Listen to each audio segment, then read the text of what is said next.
Okay, good morning, good afternoon, and good evening sa anumang sulok ng daigdig.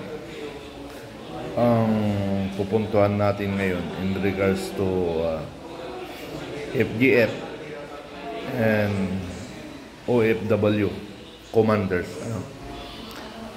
So, magkikreate tayo ng another group chat for commanders only. Any commanders from national down to barangay for our education training in regards to leadership training. We discuss specific tasks and implied tasks. Kasi para ma-educate tayong lahat in regards to commandership. Once you are a commander on the area, everything under your area of responsibility, that is your disposition, especially if we are talking of commandership within your territory. For example, if you are a municipal commander, so the whole area of municipals, responsibility mo yan. In regards to specific tasks, ang specific tasks, kung ano yung nakasulat at saka itinawag, yun yung specific task. Yung implied task naman, all policies and leadership function, that is your that is an implied task. Hindi na kailangan i-consulta mo pa sa taas o sa anumang area o sa higher quarters. That is your task. That is your disposition. For example, municipal living, pwede ka magkaroon ng group chat, no? Pwede ka magkaroon ng tinatawag initiated conference para yung barangay mo, commanders, ay may guide mo sa tama. So, no need for waiting for the instruction of higher headquarters. Hindi mo na kailangan tawagan na ganito, may na-recruit ka, may na-organize ka, go ahead ka lang, tuloy ka lang as long in line with our function. Except on emergencies na hindi mo kaya talagang sagutin, that's the time tatawag ka sa taas mo. But never direct to higher. Kung municipal commander ka, mayroon kang province commander. Kung province commander ka, mayroon regional commander ka. Kung regional commander ka, may area commanders ka. And the area commanders should be communicating with the national. Yan ang tinatawag na command relationship and a protocol. Kasi commander ka, halimbawa, for example, ang area commander tumawag sa barangay without your knowledge, being a regional commander, municipal, ay hindi yan not tolerated yan kasi tinanggal mo na sila ng kapangyarihan o responsibility, except mayroon tayong except for emergency cases na talagang walang makasalo, ikaw lang yung on time, that's the time. So magkakaroon tayo ng group chat for the purpose of training, education, and yung sa leadership in regards to pwede na dito tayo mag-lecture in regards to handling of firearms, paano malaman ang kalaban, intelligence. So kahit ano pwede pag-usapan, gagawa ko ng group chat, i-invite ko lahat ng commanders, all commanders, all types of commanders, may group chat tayo. Then magagawa tayo ng another group chat for OFW, OFW for nation, world OFW, and another group chat individually by country, para kung sino ang magiging leader by country. But yung OFW family, all members OFW lang, kayo mismo nag-uusap at mayroon kayong pinaka-supervise or consultant for the OFW. So, I recognize all OFW who supported the Filipino Guerrilla Forces. So yan yung gagawin natin para maging one line tayo, kasi mahirap yung wala tayong protocol, wala tayong channeling of command. Kasi kung wala tayo sa channeling of command, hindi, kumbaga ang lumalabas yan is kwentong barbero or marites. It's not also authorized, but we make a group chat for authorized chismis or marites.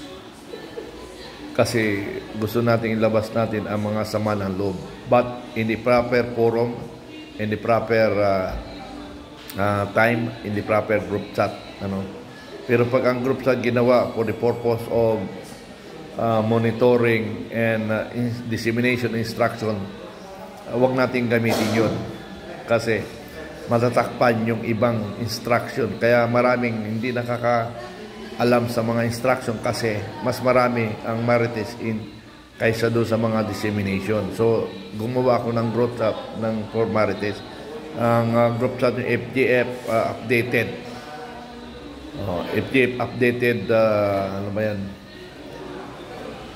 Marites pa yata nilagay ko rin doon. Para doon tayo magkwentuhan ng mga sama ng loob. Huwag doon sa inorganized ginawa natin for the purpose of education, dissemination, information.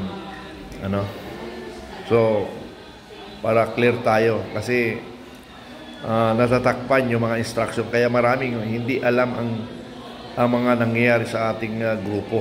Dahil dumadami na tayo. Maabot na tayo sa milyon. Kaya napakahirap i-manage na.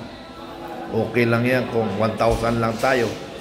No problem, Pero kung milyon na tayo, dapat mayroon na tayong protocol and challenging command relationship. Kung saan ka area, doon ka lang focus. For example, if you are area commander, the whole area, yun ang area mo. Ngayon, huwag kang papasok sa ibang grupo na grupo nila yon for the purpose. Now, kung nasa national leadership ka, it's simply known by the leadership. Kaya yung si G1, it concern niya lahat yan because personnel. Dapat si G1 lagi niyong kasama sa group chat. Kasi in terms of personnel submission of requirements, you submit the requirements. So, ganun ang instruction ko.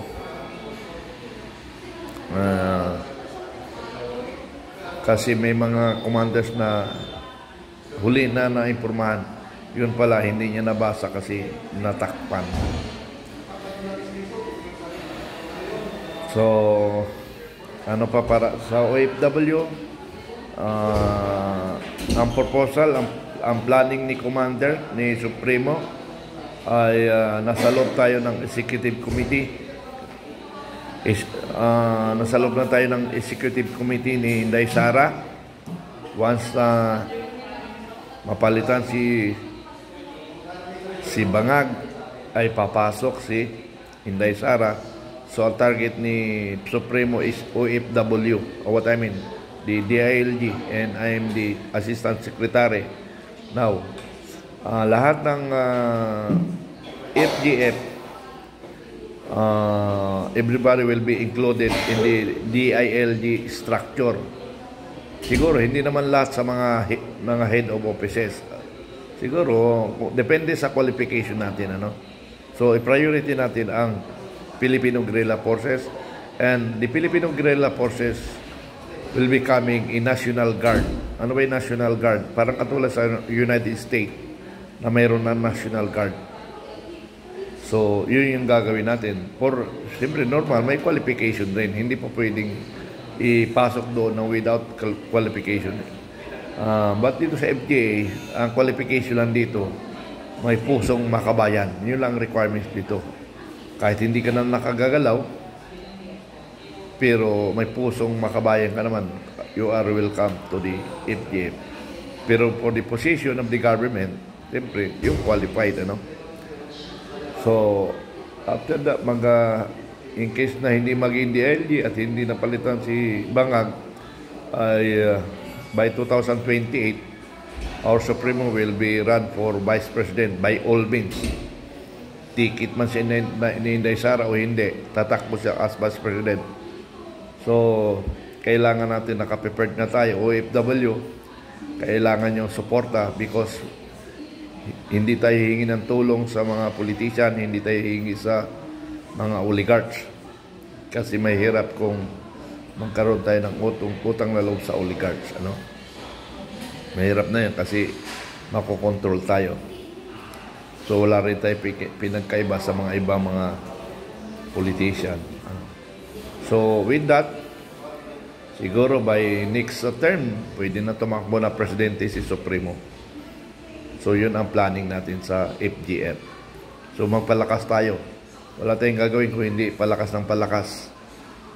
Pero the most important, yung nasa barangay. Alam niyo bakit sa barangay? Because our objective, our vision in mission is to protect our family in our barangay. Now, kung wala tayong mga commanders in the ground, in the barangay, how can we protect the family, the barangay? So yun yung kailangan, nasa barangay tayo. Once we are not on the barangay level, we have no commanders in barangay. Therefore, mayroon tayong lapses. In case of war, paano natin masabing naprotektahan natin ang mga pamilya ng Pilipino kung wala tayong mga commanders sa barangay? So the most important sa barangay, if we, the commanders from national down, kung wala tayong commander sa barangay, we have a failure. Puro lang tayo salita. So, kaya ayaw ko masabi na puro na lang tayo salita na walang gawa. Kaya nga, nagpupursige ako, almost 24/7, nagmumonitor ako kung sino ang commanders na nagtatrabaho o hindi. So, alam ko lahat yan. Kasi nakikita ko sa group chat nila kung anong mga ginagawa nila. So, minsan, nagbibigay tayo ng strict implementation. Yung iba naman ay ginagawang nagtatampo. Hindi ganun. Being a commander, kasama yan. Kasi mayroon tayong lapses. Lahat naman tayo may lapses eh. So, tanggapin natin. Tinanggap natin as volunteer of FGF. Tanggapin rin natin yung mga... Kasi walang magulang na ituro ka sa mali. Ang magulang ay tinuturo ka sa tama. Ganun lang yan. Kaya ang isip natin, hindi parang anak. Dapat magulang lagi ang isip natin na umahawak tayo ng responsibilidad. Okay? So much for that. So ma-educate natin ang lahat ng miyembro ng Filipino Guerrilla Forces. At the same time, the OFW, our new hero, sabi nga nila, the new hero, yung OFW. Saludo tayo sa OFW. Maraming salamat at magandang araw sa ating lahat.